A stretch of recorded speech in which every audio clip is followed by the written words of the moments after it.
आऊज़ुबिल्लाहिमिनश्शैतानिर्रजीम बिस्मिल्लाहिर्रहमानिर्रहीम। अज़ीज़ तलबा व तालिबात, मोहतरम उस्ताज़ कराम और न्यू नॉलेज अकेडमी के नाज़रीन, अस्सलामु अलैकुम व रहमतुल्लाहि व बरकातुहू। इससे पहले हम आईकॉम पार्ट 2 के उर्दू मीडियम स्टूडेंट्स के लिए स्मार्ट सिलेबस के मुताबिक असूल बैंकारी की किताब पर निशान लगवा चुके हैं कि उनके कौन से चैप्टर स्मार्ट सिलेबस में शामिल हैं और कौन से चैप्टर्स स्मार्ट सिलेबस में शामिल नहीं हैं, और जो चैप्टर्स स्मार्ट सिलेबस में शामिल हैं उनके कौन से टॉपिक्स उन्होंने करने हैं और कौन से टॉपिक्स उन्होंने नहीं करने। अगर उर्दू मीडियम स्टूडेंट्स ने ये वीडियो नहीं देखी तो इस वीडियो का लिंक डिस्क्रिप्शन में मौजूद है और यहाँ आई बटन में भी इस वीडियो का लिंक आ रहा है। तो उर्दू मीडियम स्टूडेंट्स इस वीडियो को जाकर देखें और अपनी बुक पर स्मार्ट सिलेबस के मुताबिक निशान लगा लें।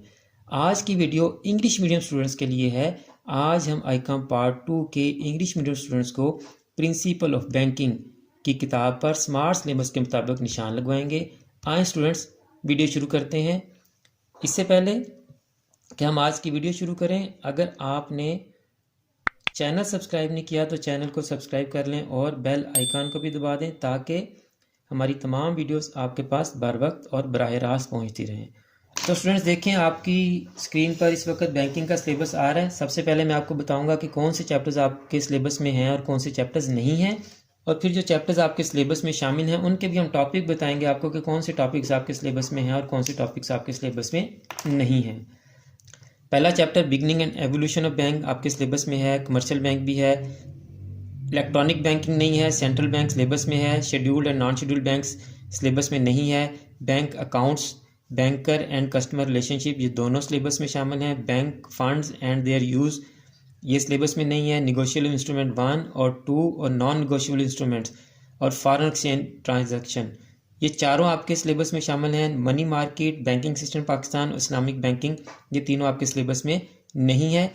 ये तमाम चैप्टर्स जो आपके सिलेबस में शामिल हैं, अब वन बाय वन इनके टॉपिक्स को हम देखते हैं कि कौन से टॉपिक्स आपके सिलेबस में शामिल हैं और कौन से टॉपिक्स आपके सिलेबस में शामिल नहीं हैं। तो पहले चैप्टर 1 की तरफ चलते हैं। सिलेबस में देखें, आपका चैप्टर 1 ही है, beginning and evolution of bank, kinds of bank ये आपके सिलेबस में है। इंपॉर्टेंट डॉक्यूमेंट्स ऑफ बैंक और फॉर्मेशन ऑफ बैंक। जब आप फॉर्मेशन ऑफ बैंक करेंगे तो इंपॉर्टेंट डॉक्यूमेंट्स इसी में आ जाएंगे।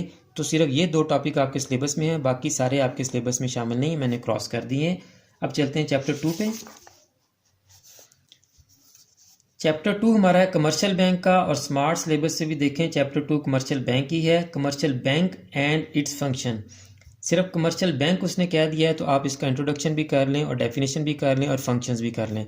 Commercial banks and economic development ये टॉपिक ना करें आप। उसके बाद देखें credit creation and cash reserve, तो ये कैश रिजर्व का टॉपिक और ये क्रिएशन ऑफ क्रेडिट, तो ये 4 टॉपिक आपके सिलेबस में और ये 3 टॉपिक आपके सिलेबस में नहीं है। अब चलते हैं चैप्टर 3 पे।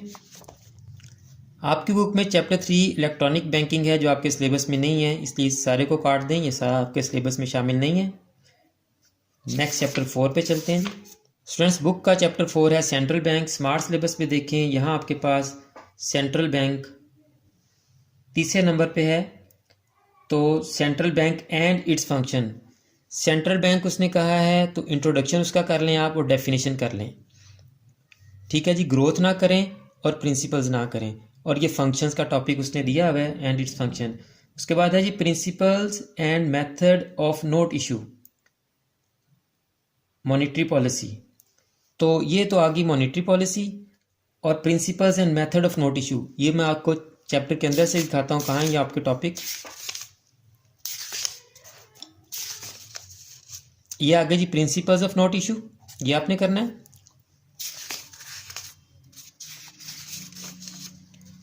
और ये आ गया मेथड्स ऑफ नोट इशू, ये 2 टॉपिक भी आपने करने हैं। तो monetary policy, functions, introduction, definition और principles and methods of note issue. इसके अलावा clearing house, advantages of clearing house, difficulties in controlling credit, difference between central bank and commercial bank, इस टॉपिक को आप कर लीजिएगा। ये मैं आपको सजेस्ट करता हूँ कि ये कर लें आप। चैप्टर 5 पे चलते हैं जी।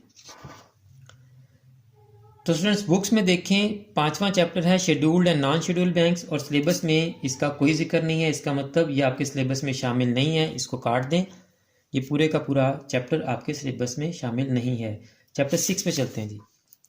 चैप्टर 6 है बैंक अकाउंट्स का। तो यहाँ देखें स्मार्ट सिलेबस में चैप्टर नंबर 4 है bank deposits and customer of bank.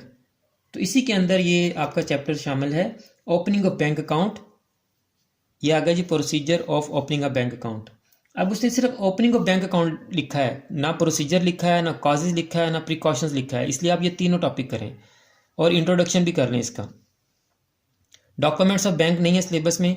आगे देखें उसने लिखा हुआ है काइंड्स ऑफ बैंक अकाउंट, तो ये टाइप्स ऑफ बैंक अकाउंट्स करेंगे आप और कंपैरिजन भी कर लें, मेरा मशवरा यही है। और merits of opening bank account ये आप ना करें। नेक्स्ट चैप्टर पे चलते हैं। Chapter 7 banker and customer relationship. देखें स्मार्ट सिलेबस में चौथे चैप्टर में ही उसने दिया हुआ bank deposit and customer of bank. तो इसी में देखें banker customer relationship and termination. तो ये आ गया जी, पहले इसका डेफिनेशन कर लें आप, फिर रिलेशनशिप कर लें और टर्मिनेशन कर लें, बाकी राइट्स ड्यूटीज़ आप ना करें।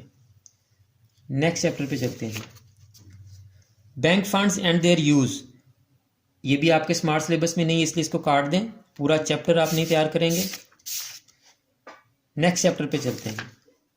नेक्स्ट चैप्टर हमारे पास है निगोशिएबल इंस्ट्रूमेंट 1।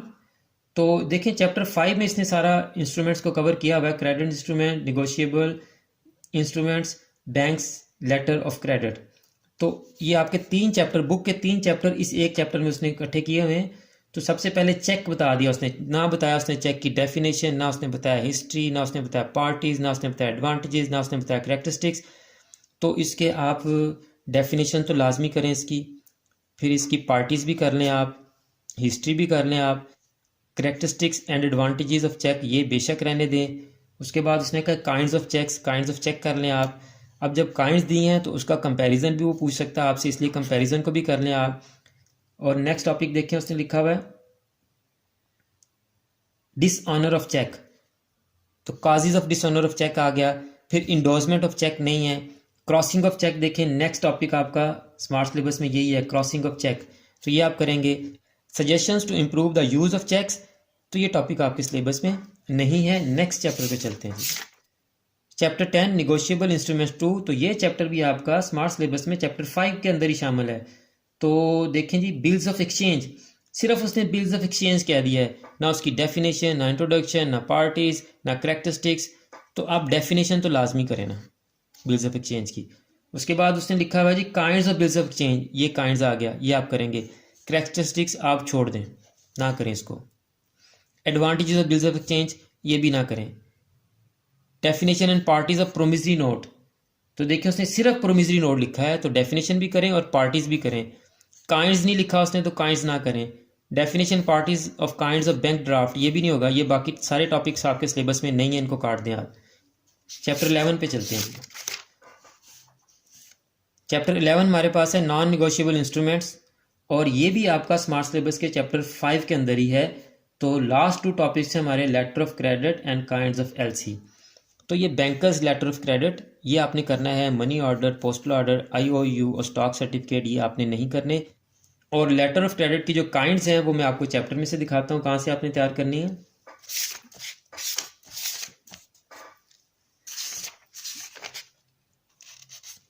तो लेटर ऑफ क्रेडिट में आपने इसकी opening of letter of credit भी लाजमी तैयार करना है। इसने लिखा नहीं हुआ लेकिन इसको आप लाजमी तैयार कीजिएगा।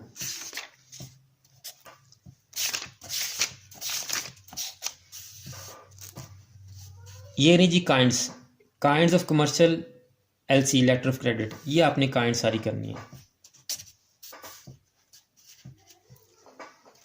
नेक्स्ट चैप्टर पे चलते हैं जी। Chapter number 12 foreign exchange transactions. तो देखें यहाँ स्मार्ट सिलेबस में ये चैप्टर 6 है, foreign exchange, determination of exchange rate, ये है जी डिटर्मिनेशन ऑफ एक्सचेंज रेट, और method of exchange control, it's objectives and methods. Objectives भी आप कर लीजिएगा। इस चैप्टर में से सिर्फ ये 2 टॉपिक आपके सिलेबस में शामिल है। नेक्स्ट चैप्टर 13 जी, 13 मनी मार्केट आपके सिलेबस में नहीं है, काट दें इसको। नेक्स्ट चैप्टर 14 जी, chapter 14 banking system in Pakistan, ये भी आपके सिलेबस में नहीं है, पूरा चैप्टर ही काट दें। नेक्स्ट चैप्टर पे चलते हैं। चैप्टर 15 इस्लामिक बैंकिंग, ये भी आपके सिलेबस में नहीं है, इसको भी काट दें। आपके पूरे के पूरे 15 चैप्टर हो गए डिस्कस, आपके पूरे 15 चैप्टर डिस्कस हो गए।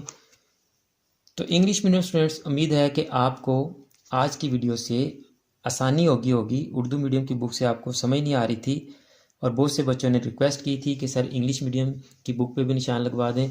तो उम्मीद है कि आज की वीडियो आपको पसंद आई होगी। अगर आपको आज की वीडियो अच्छी लगी तो इसको शेयर करें, और अगर आपने अभी तक चैनल को सब्सक्राइब नहीं किया तो चैनल को सब्सक्राइब भी कर लें और बेल आइकन को भी दबा दें। आखिर में मेरी दुआ है कि अल्लाह ताला तमाम स्टूडेंट्स को, मेरे तमाम नाज़रीन को और पूरी उम्मत मुस्लिमा को दीन और दुनिया के तमाम इम्तिहानात में कामयाबियाँ अता फरमाए और हम सब का ख़ात्मा बिल ईमान फरमाए। मुझे भी अपने दुआ में याद रखिए। अगली वीडियो तक के लिए फ़ी अमानिल्लाह।